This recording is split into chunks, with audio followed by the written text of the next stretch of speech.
Okay, so first things first, I must say my video about what I expected from Season 2 aged very well. If you haven't watched that, you should watch it, by the way. I'll put it somewhere in the links or like in the cards or whatever. Just look up, look down, it doesn't really matter. Well, it's gonna be one of those directions, alright guys? So, you know, you think I was actually like the Ghost Rider of Unordinary, how many things happened? Wink wink, okay? Yeah, so. First thing, I was correct about William dying due to him digging too deep into the authorities and finding out things that he shouldn't have. So, until they finally offed him, RIP, right? Before I did say his death would be a plot device just to further John's character development and most likely just push the story in the direction of John becoming a vigilante, and I stand by those words. Because, as you can see towards the end of the season, a few things happened. 1. John found out his dad's death and he decided to share Unordinary with the school. Then, he was pushed to the point of pretty much wanting to die for his cause, which is more likely, it's one of those things that just confirms that next season he is going to be a vigilante and possibly, and I mean like 99% is going to happen, he's going to have a training arc with his uncle, of course. And then number 3, I did say that the ending of Unordinary was where the hero dies. It doesn't signify John, but rather it's foreshadowing of William's future, because he's actually the main character of Unordinary, so... it was just dedicated to John, but, I was pretty much correct about that, so foreshadowing at its best, what can I say? Alright, now let's hop into the predictions for Season 3, we're gonna hop right into it. So, based off how the story ended, with pretty much the entire gang staying at Cameron's house, I see finally John getting a training arc, along with learning a bit more about his mom and his true capabilities of his ability, and it eventually evolving into Channel Master. We see glimpses of John being able to use his ability without having to copy anyone else, and this is after him being nerfed by the ability drug. Coincidence? I don't think so. And also, when I say nerfed, I'm putting quotes just because, after, if anything, you might even say that was a catalyst for him learning a little bit more about himself. I think for everyone in the Unordinary verse, our best example being Blake. When they reach a specific level, their ability is going to evolve. Now, it's really up to John to get a bit more understanding of his ability, raise its level, and then when it's time, he's going to reach a new level. With Cameron's help, I think John's definitely going to be able to just break his limits, because unlike before, where he needed to train and learn by himself about his own ability, he's actually finally able to compare notes with somebody. Now, next, I wouldn't be surprised if Jane ends up breaking out of the prison based on the line she said at the end of the season. I'm assuming she's there willingly because her family would have been targeted otherwise, and that was the agreement. But since William is now dead and John is on the run, once she gets air of this, she's going to realize that she has zero reason to cooperate now and possibly just run rampant. It was a bit strange to me that the caretaker, or whoever the person was that we saw with her in the last chapter, she said she shouldn't have enough energy to talk. But I think this is a person underestimating Jane at the end of the day. She is a high ranker with a level of 9.1.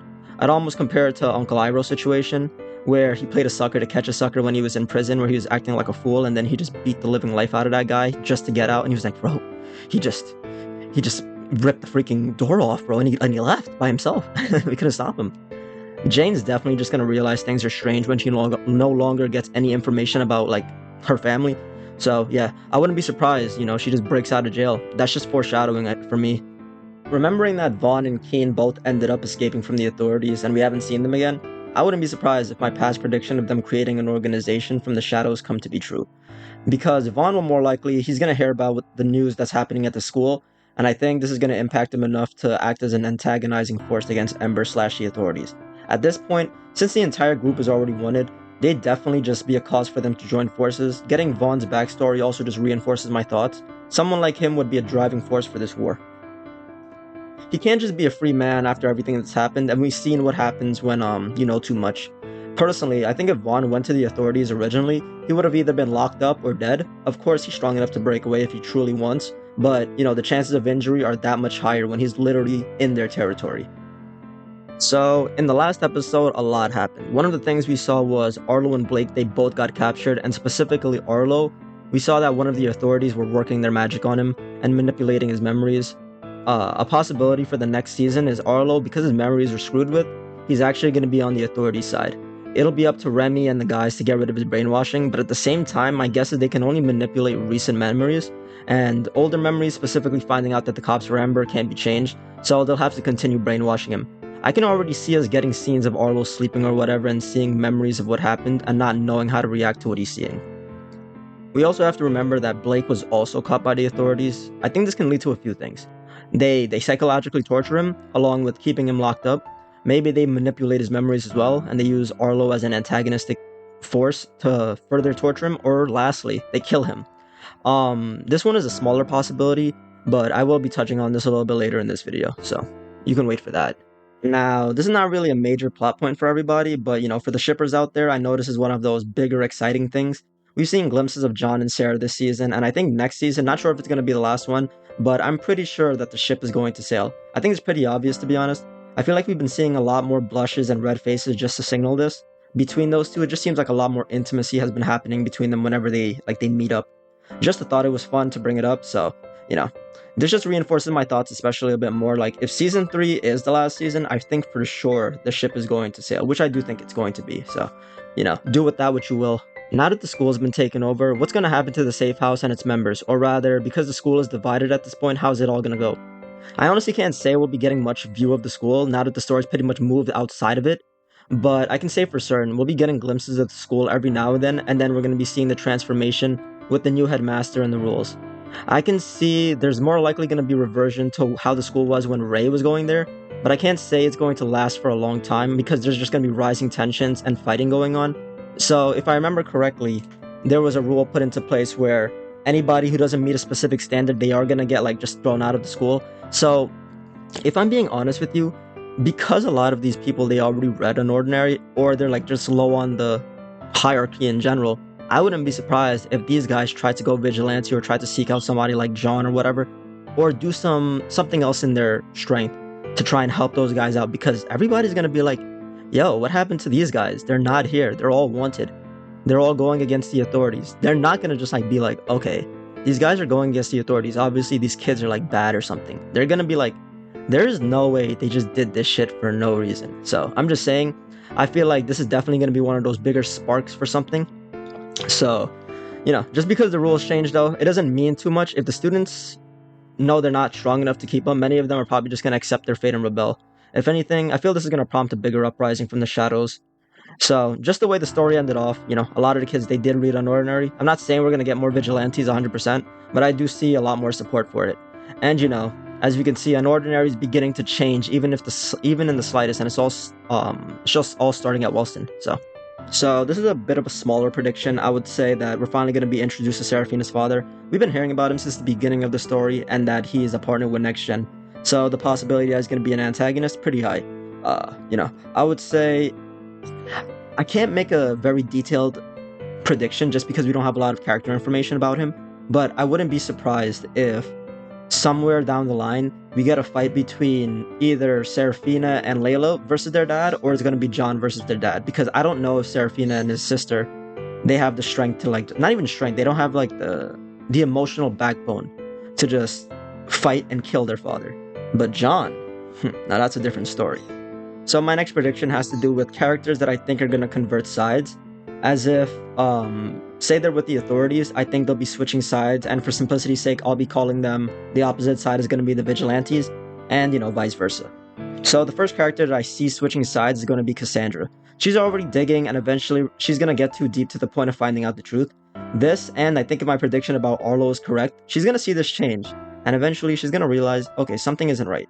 This is probably going to lead to her seeking out John's group, and also possibly taking the role of Arlo and being the new double agent, or she might just leave altogether.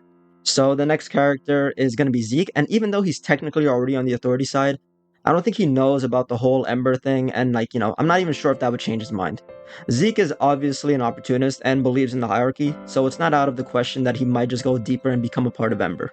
Now this one, it's probably going to be a surprise to you guys, but I think Keon, if he makes a return to the story, he's actually going to be switching sides. I know we all see him in the negative light, but he's one of the few characters that I think has potential for change. I think he genuinely believes that he's helping these late bloomers, but I don't think he knows about all the Ember stuff and what's actually going on. I can also just say his ability, memory recall, it could be super helpful in the future of the story for just getting more details, especially let's say maybe they capture some people from the authorities or from Ember, and he just tries to read all their memories just so he can spill it all out there on the news. I think that'd be a very important plot point, so I wouldn't be surprised if Keon actually just switches sides. But then it would also be up to some guys like John and stuff to be like, okay, do they have the heart to forgive this person for all the things that they did to him? Lastly, and I think this one's a shocker, but it falls into line with my other prediction, Arlo. I think Arlo, he's going to have his mind messed with, and he's going to be pushed in the directions of being a part of the authorities, but not as a double agent anymore. with his memories being screwed with, I think he's gonna see things from a different perspective, as in, they might have been able to change and make it look like he was betrayed by his friends. This one is a bit difficult to gauge just because I don't know the full extent of the hypnosis on people's memories, but I do think we're gonna be seeing Arlo on a different side due to the effects of the hypnosis. So lastly, and I think this is a bit of a bigger prediction, do I think any more of the existing characters are going to die? So to get a few of them out of the way, these are some of the people that are on Ember's side. So I think that's going to be Byron, Valerie, and Farah, or also known as Brims, Vulcan, and Fury. So my money is on Brims and Vulcan dying. I think Valerie's going to die just because I feel it's the natural flow of the story. She's already killed so many vigilantes and so much hatred is already built up. I can't help but not think when the war is reaching at the boiling point, she's finally going to die, and possibly at the hands of Remy and Eisen and Blake possibly, so who knows, right? And then next, let's see. As much as it sucked to see, I wouldn't put it past the story of Kuyo probably dying. He just seems like one of those characters who's so deep into this and fighting to avenge Rei, but also feels very strongly for his cause, which would just lead me to say, there's some people, they just feel so strongly about things, and it's a cause for them to they're just willing to die for it. And he just gives me that vibe. So next, characters like Liam and Candace, if you forgot, these are the guys with this is the dude with the water ability and the chick with the duplication ability who almost killed John. I think John is finally going to get his get back, and I hope he pierces a hole through their hearts after he's back at full power plus the training arc, bro. I think it's going to go ridiculous, but I don't think it's going to be anything crazy. I just think it's going to be one of those things oh, he's already on his radar, so he's about to get back at them. And then last, I think, so this is just a slight theory, I don't want to say Vaughn's going to die, but it seems cliche. I've seen it too many times where they have a protege or something close to them, aka Keen in this situation, where at the end of the story this person dies and then the protege takes over. Vaughn is a powerful and influential figure.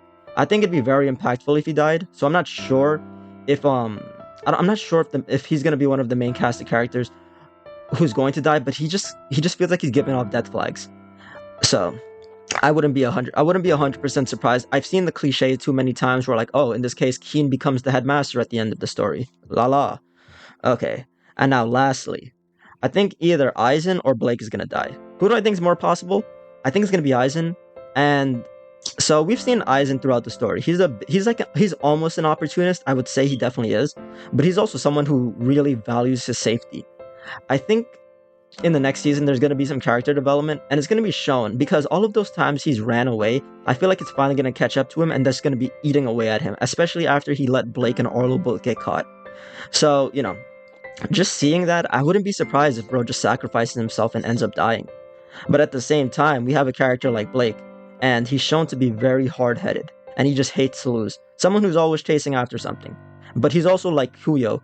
He gives that vibe of a character who just seeks justice as much as we've seen him transform throughout the story. And he just looks like another person who seems like they're willing to possibly die for their cause. So yeah, that's my last prediction. I hope you guys enjoyed that short prediction video. It wasn't anything crazy, but I wanted to make this a very quick video. Just getting right to the point about my detailed thought. Not even detailed thoughts, that wasn't even it. I might make another video in the past where I made a video about possible scenarios that are going to happen, and just detailing it a little bit more about, okay, this is how this prediction might play out a little bit more, and I'll actually just break it down.